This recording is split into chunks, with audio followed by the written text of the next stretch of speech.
Hi po Papa, happy birthday po at happy Father's Day. Gusto ko lang po magpasalamat sa sakripisyo at pagmamahal na binigay niyo po sa aming magkakapatid at sa pamilya po na ito. Salamat po sa paggagabay sa aming magkakapatid na kahit minsan matigas po ang ulo ko pero mahal na mahal ko po kayo at gagawin ko po ang lahat para po sa pamilya na to. Salamat po Papa sa pagdadala palagi sa amin ng pagkain mo galing work na minsan hindi mo na po kinain para lang po matikman namin.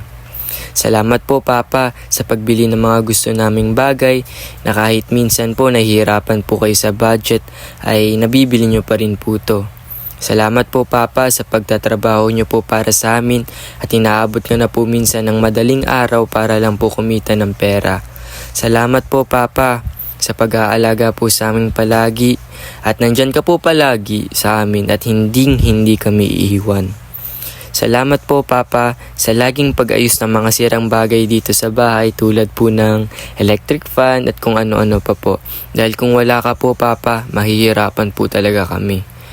Mahal na mahal po namin kayo Papa, sobrang sobra po. At higit po sa lahat, maraming salamat po Papa dahil ikaw ang tatay namin. Dahil pinakita mo po sa amin kung paano po maging mabuting tatay at kung paano po magmahal. Maraming salamat po Papa sa lahat ng pangaral na binigay niyo po sa aming magkakapatid. Sobrang swerte po namin na ikaw po ang tatay namin. I love you so much po Papa. Ikaw po ang pinaka-best na Papa sa buong universe. Happy birthday Papa. We love you so much. Mwah. Ingat ka po pag-uwi, Papa. We love you. Say happy birthday, baby. Happy birthday, Papa. Bye-bye, Papa. I love you. I love you, Pa. Mwah.